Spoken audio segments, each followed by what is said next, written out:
Hi, everybody. Welcome back to the MetaStellar YouTube channel. My name is Maria KOROLOV, and I'm the editor here at MetaStellar. And today we're going to talk about the #1 best-selling free speculative fiction book on Amazon today, which is a very cool sci-fi space opera that I think the diehard sci-fi readers on this channel are going to love. But before we get to that, we have 9 other books to get to on today's top 10 list. As you see, every single Friday, the team here at MetaStellar reads the first couple of chapters of every sci-fi and fantasy book on Amazon's top 10 list. These are all free books, perfect for your weekend reading. And today I was joined by MetaStellar news editor Alex KOROLOV, community member Entin Nebertovsky and Carla Nordlund, and community member ROMEL MADRAY, who's here today. Hi, ROMEL. Thanks so much for joining me. Hi, good day. So today's top 10 list features a cyberpunk bounty hunter, Selkies, time travelers, and a hellhound on a mission. And the link to the full article and to all the books is in the description box below. For those who are new, MetaStellar is an online magazine of speculative fiction, and the content is always free to our readers. We publish original short fiction, reprints, excerpts, essays, and lots of book reviews.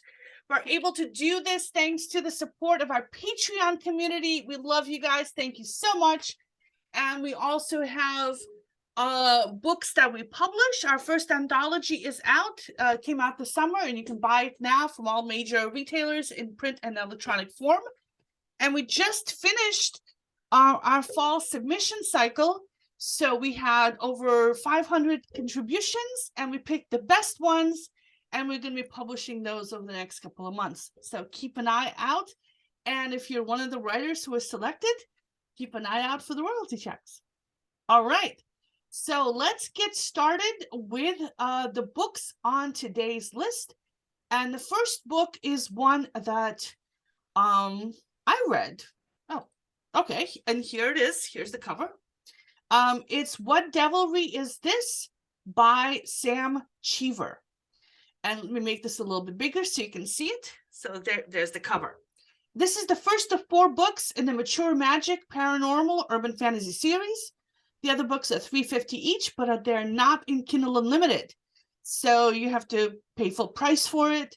And we previously reviewed this book this past April. For those who don't know, Kindle Unlimited is where you pay $10 a month and you read all the books you want. It's like Netflix for ebooks. I love it. I'm a member. And a lot of books are in Kindle Unlimited, including more than half of all the sci-fi bestsellers, including all the Harry Potter books. So it's a really popular option for a lot of writers and publishers. So this book is about Aggie Lenore, who's 45, divorced, and she wants to turn her favorite hobby into a business. She's going to open a candle shop in a small town in Indiana, Rome, Indiana, and she's going to call it When in Rome. So it's one of those cute, fuzzy, romantic mystery kind of books. And she has a cute pet, a dachshund, and she bought an old church that she's going to use as a home and a store. And the kitchen's already been updated, but there's a lot of other work needs to be done for the rest of the building. And there's a little cemetery outside that the church came with. Then at midnight, the bell starts ringing. She goes up to the belfry, but there's nobody up there. She decides to fix the bell in the morning. Then she sees a creepy man standing down below among the broken stones in an old cemetery. And then lightning hits and she passes out. And when she wakes up in the morning, there's a thin network of pink lines covering her entire body, which then mysteriously disappear. And then things keep getting weirder from then on. Like, for example, a naked man wanders into her kitchen and tells her he's the gardener. And she makes him put on some pants and sends him off to clean up cemetery. And then her best friend stops by and sees that she's glowing. She's got Lichtenberg lines on her and asks her if she's been hit by lightning. And more weird stuff happens. So it's cute and cozy, and I like the characters. And I thought I might stick with the book when I first read this, but there was a lot of other stuff happening and I had other books to read, so I never wound up going back to it. And other stuff, you know, kind of became a priority and it fell off my to-do list. But it is cute and cozy, and if you like cozy romantic paranormal mysteries, pick it up. Next we have Elemental Thief by Rachel Morgan, and here's the cover there. And it's the first of 3 books in the Ridley Kane Chronicles, which is a coming-of-age fantasy series. The other books are $5 each, and they're not in Kindle Unlimited. Rachel Morgan has been on this list before. So the book starts out with Ridley using magic to break into a penthouse apartment and evade the security cameras. So when I first read this paragraph, I thought this is an urban fantasy set in the modern day world, and the protagonist is a thief with magical powers, which is cool. It's my kind of book. But then right there in the second paragraph, turns out I was totally wrong. It's actually set in a different universe. It's a world like ours, but one in which magic is real. And it's set in the future after a giant magical cataclysm. A few years back, when Ridley was a young kid, a bunch of magic users got together trying to solve the world energy crisis with some magic. And they wound up unleashing a magical storm that destroyed a lot of cities and killed a lot of people. But the city in which Ridley lives escaped because they had magical shields up, or anti-magic shields up, to protect themselves in case something like this had happened. So now, after this disaster, magic's illegal and people aren't supposed to be using it. It's a crime. And if you commit a crime using magic, the penalty is death. So there's a lot at stake here, and there's and the fact that Ridley is literally risking her life pretty much every day by using magic, as part of the crimes she's committing. She's kind of a modern day Robin Hood. She's stealing from the rich and giving to the poor. She used to be rich herself before this disaster happened. Her dad was a famous magic user, and after everything happened, nobody trusts him anymore. He couldn't get work, and they wind up being very poor. So so at this point, I'm thinking it's a coming of age story about like a girl in a school, because she's a senior in high school. She's going to a expensive private school on a scholarship with all her old friends from a previous life, but none of them are talking to her anymore because of the whole magic is bad thing. But then the book turns around again and becomes like a caper on a caper on a caper. It's got tons of twists and turns, tons of action, and I've read the whole thing over lunch today. So I highly recommend it. I had a lot of fun with this book, and it is totally readable. It's one of these books like you pick up and you can't put it down. So I love it a lot, and I recommend it highly. Next we have A Duel in Time by Cidney Swanson. And it's the fifth of 8 books in the Thief of Time travel series. The other books are $3 to $5 each, and the second book's also free today. The series is not in Kindle Unlimited. And Carla Nordlund read this book, but Carla's not here right now. So, ROMEL, can you tell us about it? Okay, so the book is basically, although their mother claims to not know which daughter is the oldest, twins Cleo and Cleo know that it's Kalo. She's more assertive, more outgoing, and more successful.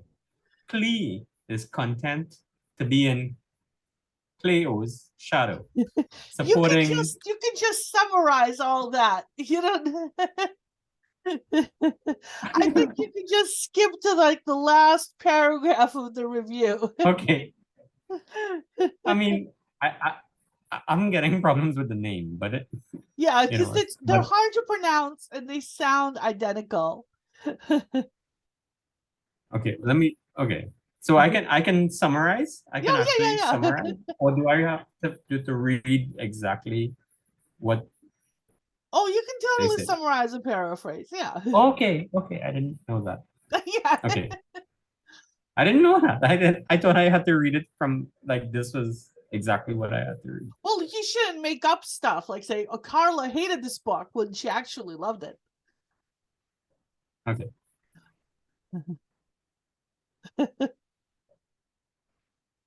That's a clear de facto life, whatever. Oh God. Okay, so let me.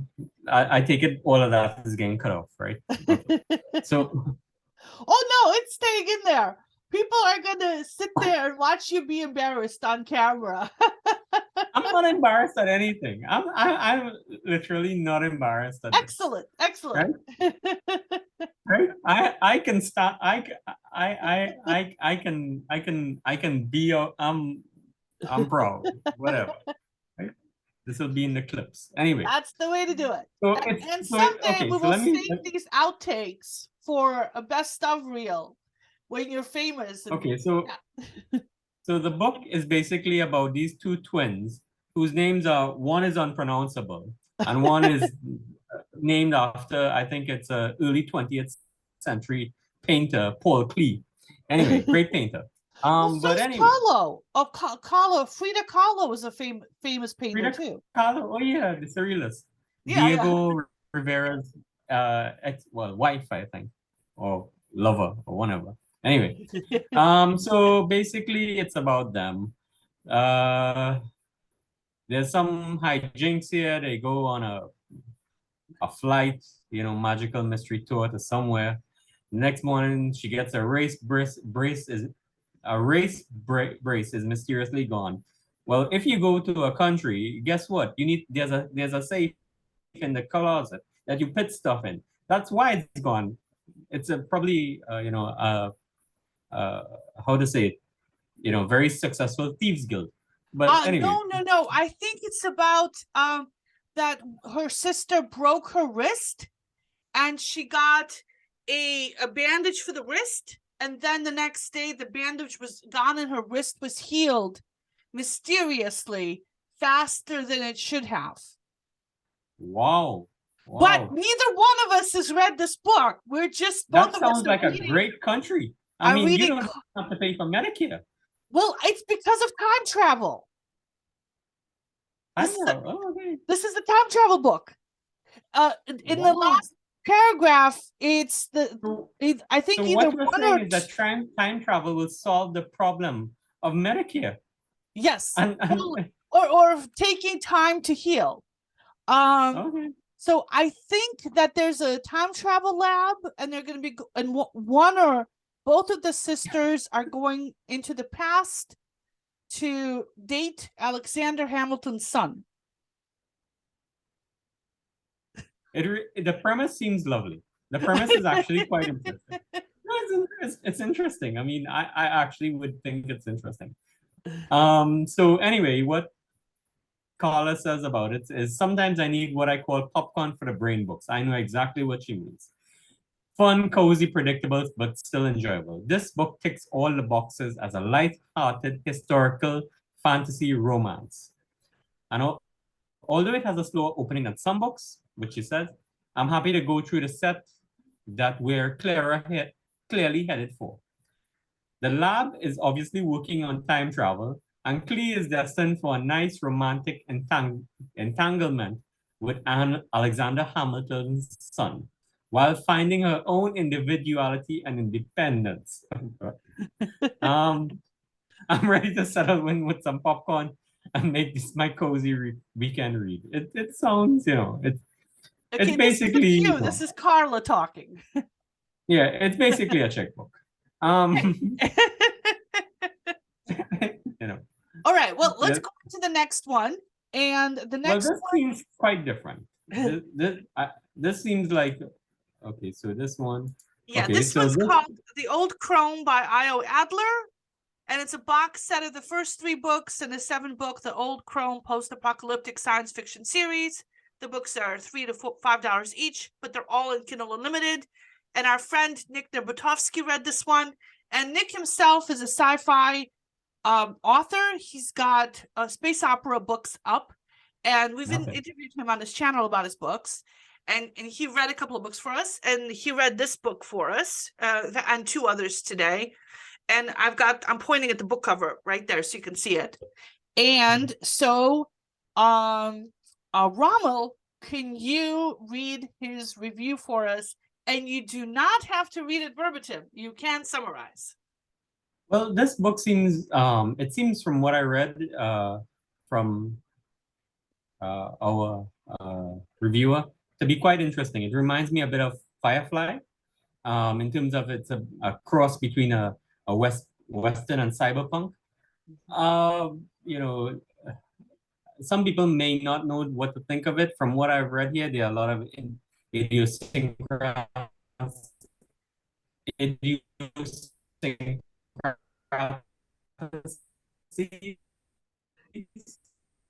You're cutting out there, ROMEL. Can you repeat that last sentence? And involve mannerisms, dress, appearance, but I assume that's world building. I don't even know what I said. From the reviewer, there seems to be a lot of idiosyncrasies involved in mannerisms, dress, and appearance, as well as some direct callouts to the 18th and 19th century Old West. But I assume this is part of the author trying to world build and give a sense of the characters within that world. It doesn't, on a logical level, it probably doesn't make sense given the relative technology levels, but you know, there's the idea of suspension of disbelief.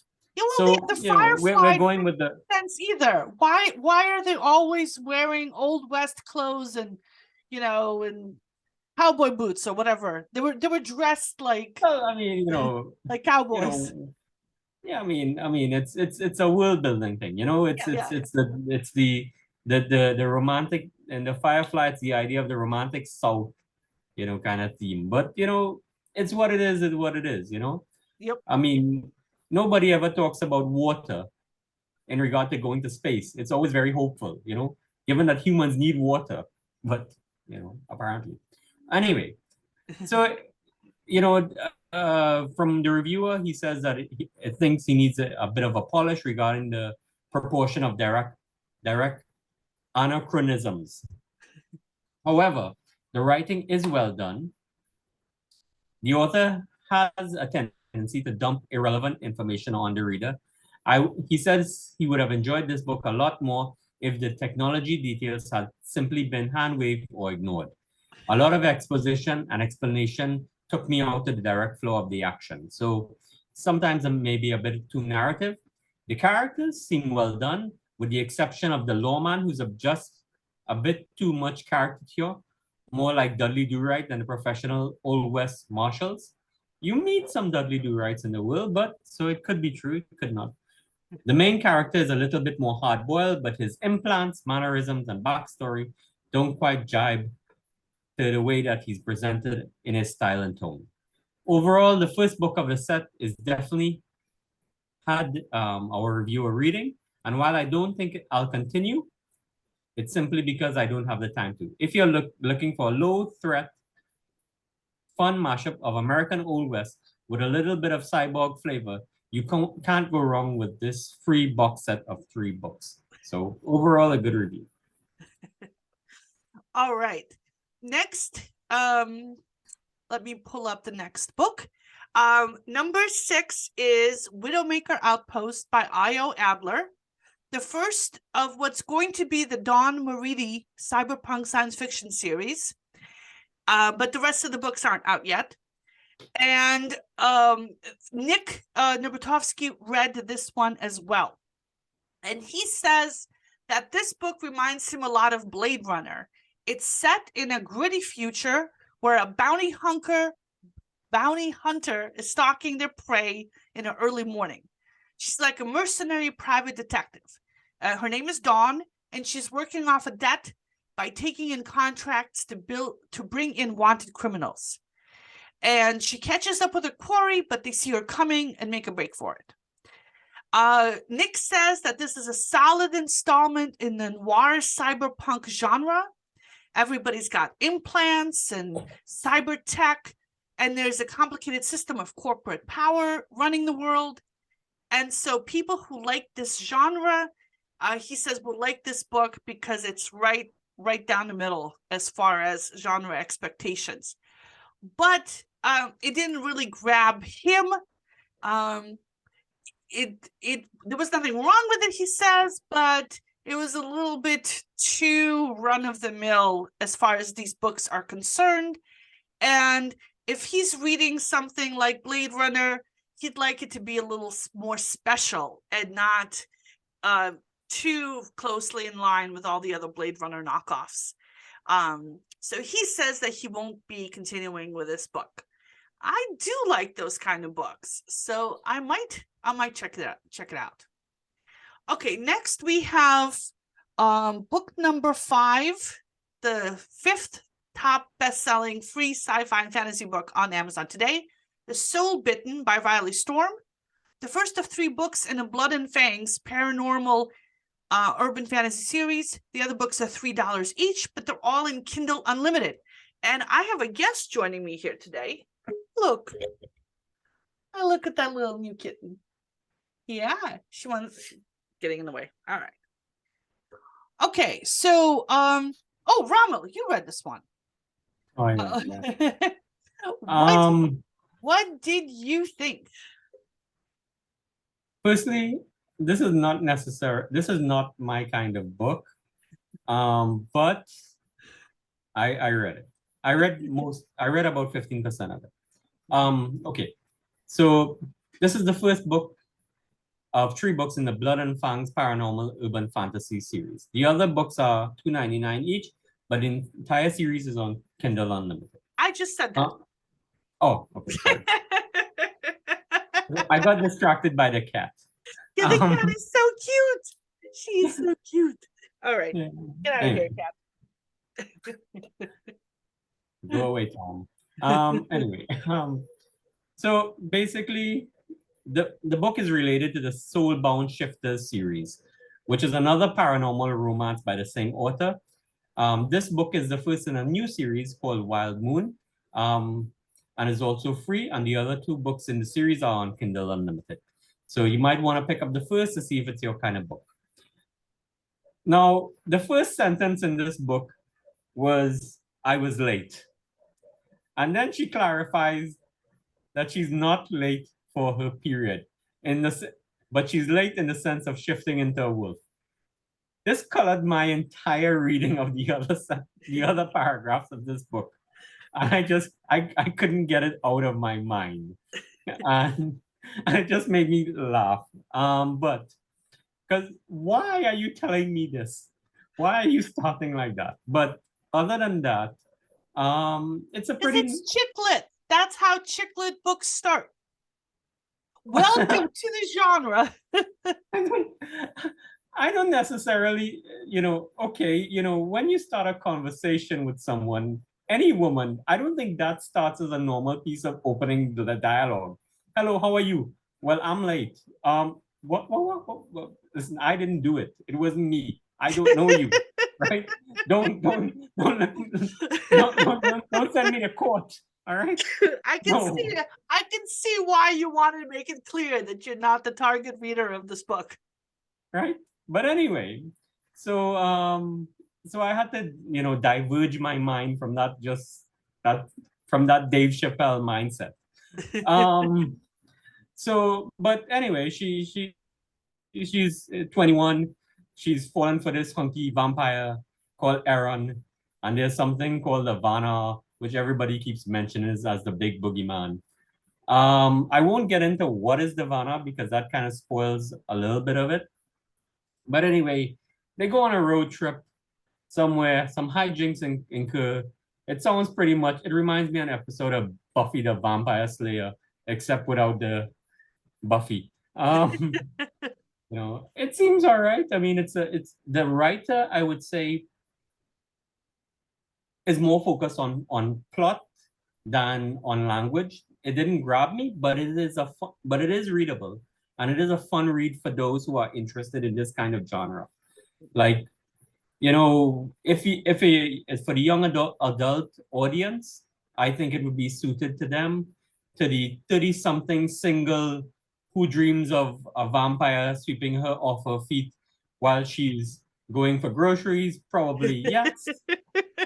For me, there's a very slow chance there's a slow and a low chance of me picking up this book. So it may not be suited for all. But I give it a 6 out of 10. The writing is good. She's clearly picked up a style in terms of her writing. And I would actually look forward to more from this author. Maybe something a little bit more serious. But I like it. All right. Okay, so let's go on to the next book in this list, The Naughty List by L.E. Kelley. There's the cover. It's the first of 3 books in the Naughty List holiday fiction series. The other books in the series are $3 each, but they're all in Kindle Unlimited, and the author has been on these lists before. I read this one, and this is a Christmas Hallmark movie in the form of a book. So perfect for the holiday season. And there is a lot of switching points of view here, which was a little confusing for me at the beginning. So it starts out with David. He wakes up in a panic after a party in a building in New York City. He thinks he's forgotten to lock the vault, which is on the other side of the building. He teleports over, so he's got some magical powers. The door is open, and something called the book with a capital B is missing, and he panics. It's going to bring so much shame on his family, but he feels this kind of magical connection to the book, so he can follow that thread and find the book and bring it back or die trying. Then we switch to the point of view of Rosalie, who works in a department store somewhere down in Florida. And the store's starting to get ready for Christmas, and there's a hot new guy working there she's got a crush on, and she's a little socially awkward, but she really loves that store, and she loves the customers. It's very sweet and cute. Then we switch to another point of view, Billy, who's a hellhound, but he's a guy, and his job is to track down David. Apparently, the magical powers that be think that David's the one who stole the book, and Billy's job is to find him. Then we switch back to Rosalie. She's at home after a long day at work, setting up a bedraggled artificial Christmas tree because she lives all alone, and it's kind of sad. Then we switch back to David. He's flying with the wind on his way south, following the trail of the book. So I'm guessing that the book is going to wind up in Florida somehow.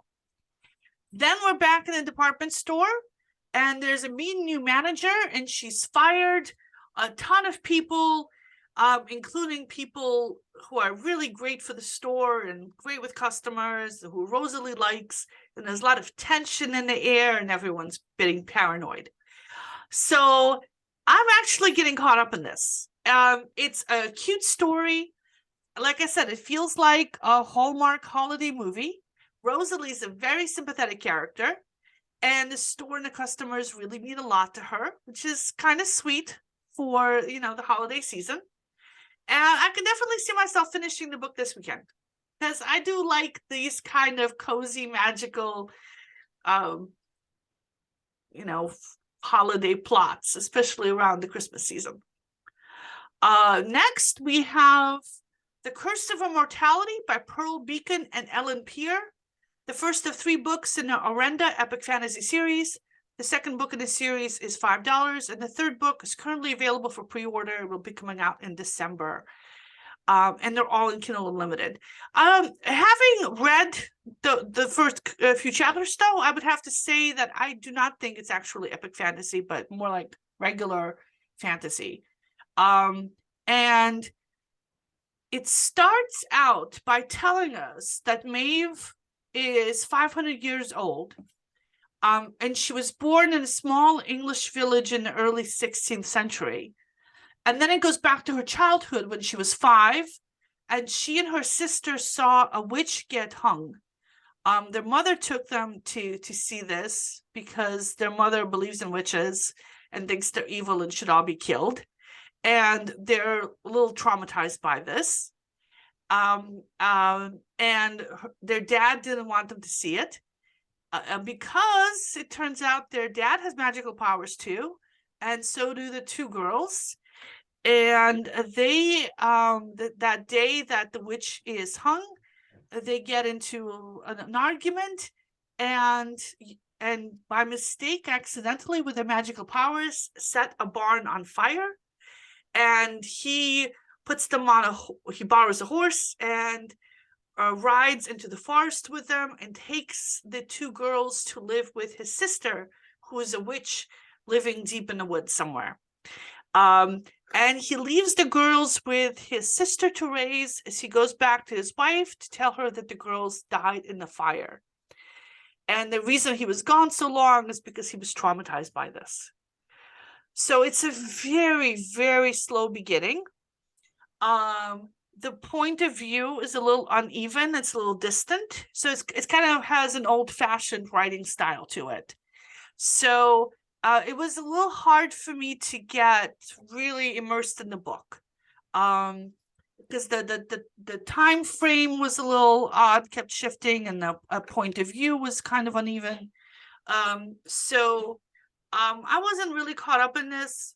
And there isn't really much of a plot per se at the beginning, so it just kind of tells the story of I guess Maeve's childhood. And how they grew up with their aunt and learned how to use their magic powers. I don't think I'll be sticking with it because it is very slow paced, but there's people who do like that kind of thing, and it's a free book. And it is so the writing style felt a little distant to me, but it was still very, very readable. Okay, next we have the second book on today's list is The Selki Spell by Sophie Moss, which is the first of 3 books in the Seal Island Mythology trilogy. The other books are $6 each, and the entire series is not in Kindle Unlimited. And Carla Nordlund read this one, and ROMEL is going to tell us what she thought. Okay, so I'm reading Carla's review here. Yep. And the book opens up with a prologue set 200 years in the past on a remote Irish island. Maybe it's Ireland. But anyway, Ian Quigley is straggling down a Selkie, watching her come up on the beach and hiding her pelt. He's drawn by her siren song, but when his concentration is broken by a seabird's cries, Ian seizes her pelt and commands her to him. And she walks slowly towards him, hating him more with each step. Okay, so perfect way to find a wife. But anyway. Yeah, by stealing her skin. Yeah. Hey, apparently so. She's walking there butt naked. Yep. But anyway, on a cold island on the beach. Yeah, nothing there to be worried about for any of the villagers she's passing by. But anyway, the next chapter cuts to the present day, and we're introduced to Tara Moore, an American runaway from something murky in her past, determined to find a quiet and remote island to hide away for a while. She boards a ferry to Seal Island, where there may be seals somewhere put off by the ferryman's ominous tales of Selkies and legends that don't have an ending. Okay, it must be Proust. As the ferry nears the island, Tara briefly sees the figure of a woman outlined on the cliff before she vanishes into the mist. The woman vanishes into the mist. After facing rape and violence at the hand, okay, so we're cutting the different scene now. But after facing rape and violence at the hands of Ian Quigley during her imprisonment, the Selkie sewed rocks onto her dress hem. Okay, skills. Choosing to return to the sea even if it means her death. But cut off from her seal form, she's unable to truly reconnect to the sea and is trapped in limbo, a ghost on the island. Oh, okay. So she's kind of in purgatory. Now, in the present day, the Selkie watches Tara approach the island, hoping that the descendant of one child of hers that she was able to save will bring her resolution. Tara marches onto the island's only pub, where she meets Dominic O'Sullivan. Okay.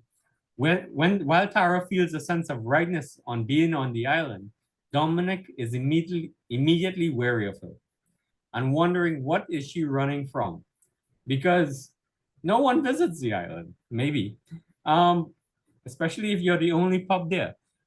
Anyway, if it will he's wondering if it will catch up to her on the island. More concerning is that if it will affect his bar. During his obvious need for help, he refuses Tara a job as a waitress. You mean there's people actually coming to this remote island? Okay. But anyway, Tara argues, unwilling to back down, and the two come to an impasse. Clearly, they need a union. But according to Caller, it's immediately apparent in the prologue that this is a gritty, original version of the Selkie legend, and we aren't looking at a love story, but rather a tale of possession and imprisonment. It sets a dark and moody tone for the book and creates a wonderful sense of suspense for the reader. Okay, that sounds interesting. I'm intrigued by Tara and the already loved dynamic between her and Dominic. As an editor, I also admired the on-point pacing created by the point of view cuts between Tara and the Selkie. It creates an exciting sense of mystery and broodiness. This is one I'll definitely keep reading, according to Caller, as it encompasses so many of my favorite elements: Irish folklore, dark magic, realism, and somewhat enemies to lovers romance. So it sounds like an interesting read, and maybe not everyone's cup of tea, but it sounds like it's well written and it might be worth a look at. So, and we're on number one. We're on number one, yes, from A Changeling Star by Jeffrey Carver.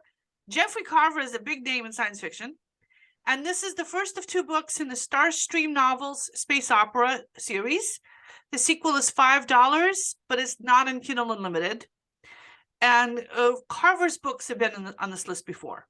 And Nick Nabotowski is the one who did the review of this book. And ROMEL, take it away. Okay, so we got Nick here.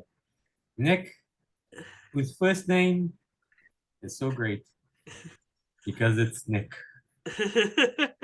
Anyway, we got a space station circles the fringes of a massive star, while hints at secrets that will reshape empires drop from the lips of those in power. Far away, at a lodge deep in the forest, a dead man comes home late with no recollection of the last few hours of how he died. It would have been pertinent to know this.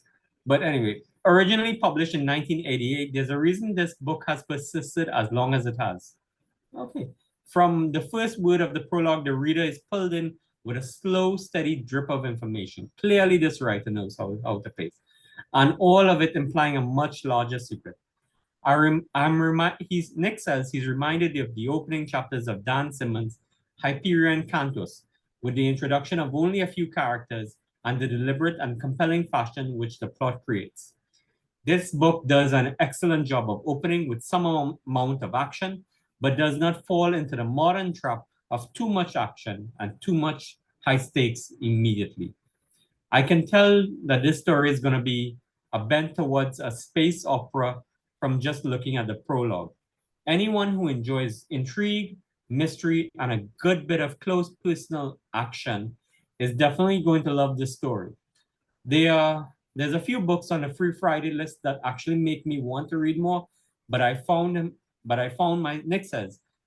myself having to forcibly close this book and move on about my day, or I would have easily funneled time into reading it. So according to Nick, this is a great book and it's a well-deserved review. And I think it's definitely worth a read from what he says. And it sounds very interesting. All right. Oh my God, I forgot to put you on camera. I forgot to switch the camera to you. Oh, so you now made the mistake. I made the mistake, yes. So everybody who didn't see ROMEL the last 2 minutes, this is what he looks like if you've forgotten. So you can wave hello. So now we have a blooper reel of you making a mistake. Yep.